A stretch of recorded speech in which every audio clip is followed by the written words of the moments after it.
नाज़रीन, इस एपिसोड के आगाज़ में जैसे ही ढोल बजता है सारे लोग उस तरफ मुतवज्जे हो जाते हैं। देखते हैं कि काई के लोग अपने कंधों पे एक लाश को उठाकर ला रहे हैं जिसको हलीमा सुल्तान और हईमा खातून भी कंधा दिए हुए हैं। इस आहो बका को सुनकर बमसी भी अपने खेमे से बाहर निकल आता है और हफ्सा से पूछने लगता है कि ये क्या हो रहा है, ये किसकी लाश है।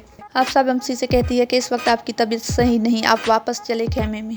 बमसी अपना हाथ छुड़ाता है और उस लाश की तरफ भागने लगता है। उसके बाद बमसी उस लाश को नीचे रखवाता है और उसके ऊपर से झंडा हटाकर उसे देखने की कोशिश करता है। उस पे हईमा खातून कहती है कि मत देखो बमसी। बमसी समझ जाता है कि ये लाश अरतुगरुल की है और उसे जला दिया गया है। सारे लोग बुलंद आवाज में रोने लगते हैं और बमसी कहता है वो हमारे सरदार को नहीं जला सकते, वो अल्लाह के नाम पे शहीद हुआ है और वो अल्लाह का हीरो है, कोई उसे कैसे जला सकता है। काई कबीले में हर तरफ आहो बका का आलम, हर शख्स शदीद गम में मुब्तला है। इसी दौरान तुर्गुत अपने घोड़े पर अपने सिपाहियों के हमरा कबीले में पहुंच जाता है।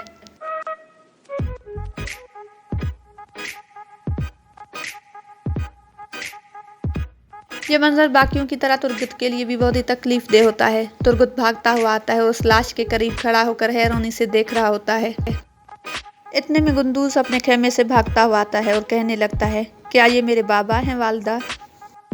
हलीमा गुंदूस का ये सवाल सुनकर मजीद परेशान हो जाती है। हर तरफ लोग रो रहे होते हैं, शदीद गम का आलम है। गुंदूस सबको देखकर रोने लगता है। हलीमा उठती है और आकर गुंदूस को गले से लगा लेती है।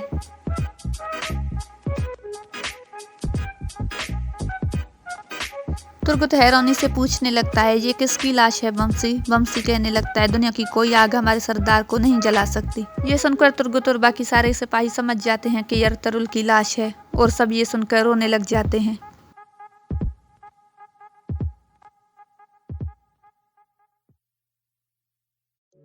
उसके बाद शदीद गम के आलम में उस लाश को उठाकर मरकजी खेमे की तरफ ले जाते हैं। सारे लोग रो रहे होते हैं। तुर्गुत भी जमीन पर बैठकर रोने लगता है। एक तरफ काई कबीले में शदीद दुख का आलम है और दूसरी तरफ कारा जैसार में जश्न मनाई जा रही है।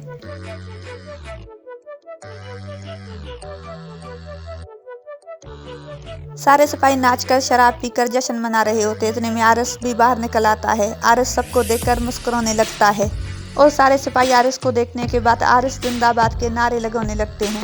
उसके बाद आरिस उतरकर नीचे आता है और लूकस से कहता है कि इन्हें रात भर नाचने दो, आज कारा जैसर की खुश तरीन दिन है, जब तक अरतुगरुल जमीन में दफन नहीं हो जाता इन्हें शराब पीने दो।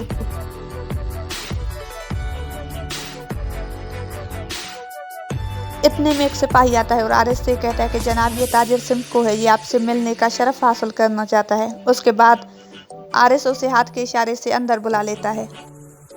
उसके बाद ताजिर सिमको झुककर आरिस को सलाम करता है और कहता है कि मैंने सुना है कि आपने इस जश्न में खूबसूरत गुलामों को शामिल होने के लिए इजाज़त दी है, इसलिए मैं भी यहाँ पे अपने खूबसूरत गुलामों के साथ आ गया हूँ। उसके बाद आरिस कहता है कि तुम मुझसे क्यों मिलना चाहते हो? उसके बाद ताजिर सिमको कहता है कि मैं यहाँ पर काम शुरू करना चाहता हूँ, इसके लिए मुझे आप जैसे ताकतवर गवर्नर की मदद चाहिए। उसके बाद आरिस कहता है कि तुम मुझे काफ़ी समझदार ताजिर लगते हो। उसके बाद सिमको कहता है शुक्रिया जनाब।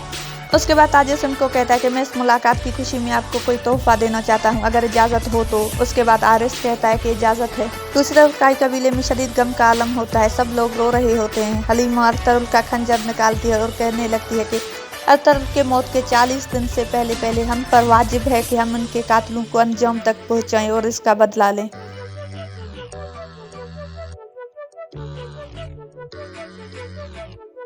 और दूसरी तरफ कारा जैसार में जश्न जारी रहता है। ताजिर सिमको अपनी खूबसूरत गुलामों को लेकर अंदर आता है और आरिस के सामने आकर पेश करता है।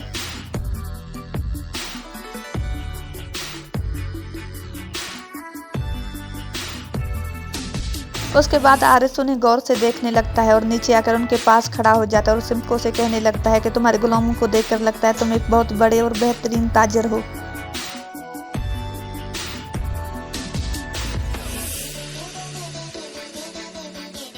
उसके बाद ताजिर सिमको एक गुलाम को आगे लाता है और कहता है कि ये सबसे खूबसूरत गुलाम है और बहुत ही मासूम है, इसका नाम मारिया है और हम इसे झलपरी कहते हैं।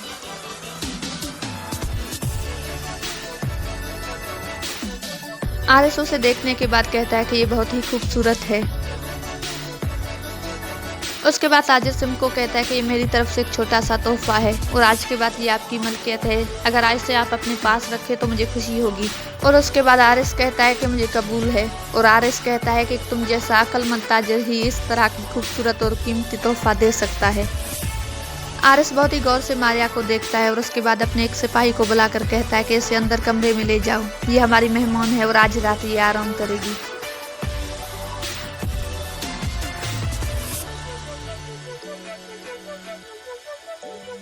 उसके बाद वो ताजिर सिम को अपनी बाकी गुलामों को वहां से वापस ले जाता है।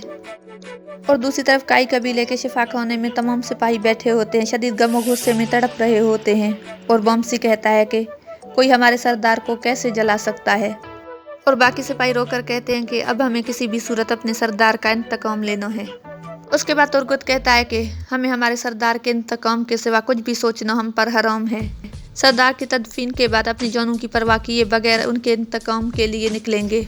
ये इंतकाम हम पर हमारे कबीले और हमारे सरदार का कर्ज है, इसे हर सूरत लेंगे। और दूसरी तरफ गुंदूस रोते हुए अपने बाबा की लाश की तरफ बढ़ता है और दुंदार उसे रोकने की कोशिश करता है। वो वहां से छुड़ाकर लाश के करीब आकर बैठता है। वो रोकर बाबा बाबा पुकारता है और कहता है कि बाबा उठ जाएं। सब लोग रोने लगते हैं और रोहाइमा खातून उसे पकड़कर दिलासा देती है।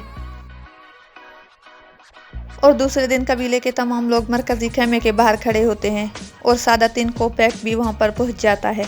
और दूसरी तरफ खेमे में अरतरुल के घर वाले अरतरुल के लाश के करीब बैठे हुए होते हैं। हैमा खातून तीर उठाकर कहती है कि इस तीर ने पूरी दुनिया पर हुक्मरानी करनी थी, मगर अफसोस आज ये जनाजे की अलामत बन गई है। तुर्गुत के पहुंचने पर कोबैक तुर्गुत के साथ अफसोस करता है। तुर्गुत हल्का सा सर हिलाकर चला जाता है। सिपाही मरकजी खेमे में पहुंच जाते हैं, फातहा खानी करने लगते हैं और उसके बाद लाश को उठाने के लिए आगे बढ़ते हैं। और गुंदूस तुर्गुत के आगे आकर खड़ा हो जाता है।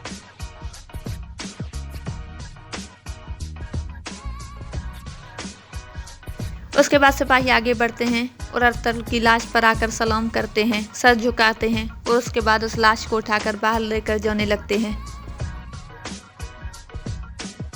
वो लाश को ले जा रहे होते हैं। इस दौरान अरतरुल के जनाजे से खंजर नीचे गिर जाता है। सब लोग बाहर जाते हैं और गुंदूस उस खंजर को उठाकर कहता है, बाबा मैं आपका इंतकाम लूंगा, ये एक सिपाही का वादा है आपसे।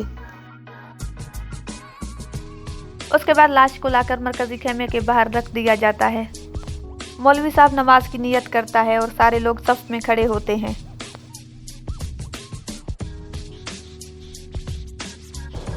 अल्लाहु अकबर। सब लोग जनाजा नमाज पढ़ रहे होते हैं और इतने में आरिस अपने सिपाहियों के साथ वहां पहुंच जाता है और तुर्गुत उसे देखने लगता है। उसके बाद आरिस अपने सर से अपना हेलमेट उतार देता है। तुर्गुत लाश के करीब आता है और पुरजोश अंदाज में कहने लगता है, सरदार मैं कसम खाता हूँ, अगर हम आपकी इंतकाम न ले सके तो हमारी तलवार टूट जाए और हमारे खून में डूब जाए। उसके बाद तमाम सिपाही बुलंद आवाज में यही नारा लगाने लगते हैं और इसी बात को दोहरा रहे होते हैं। उसके बाद आरिस जनाजे के सामने झुक जाता है और गमजदा होने का ड्रामा करता है और दुंदार के साथ ताज़ियत करने लगता है। आरिस दुंदार से कहने लगता है कि मैं एक हमसाये के तौर पे यहाँ आया हूँ। अरतरुल साहब एक बेहतरीन इंसान और एक बेहतरीन जंगजू थे। मुझे आपके नुकसान का बहुत अफसोस है और मैं हर दुखी वक्त में, हर तरह के वक्त में आपके साथ हूँ। उसके बाद दुंदार आरिस से कहता है शुक्रिया और आरिस अपना हाथ आगे बढ़ाता है और दुंदार भी उसके साथ हाथ मिला लेता है। उसके बाद दुंदार लाश की तरफ बढ़ता है।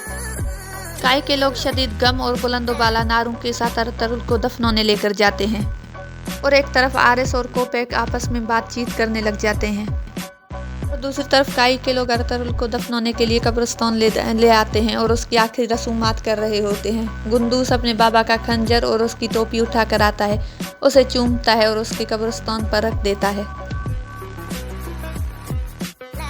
आरिस ये सब देखकर वहां पर मुस्कुरा रहा होता है।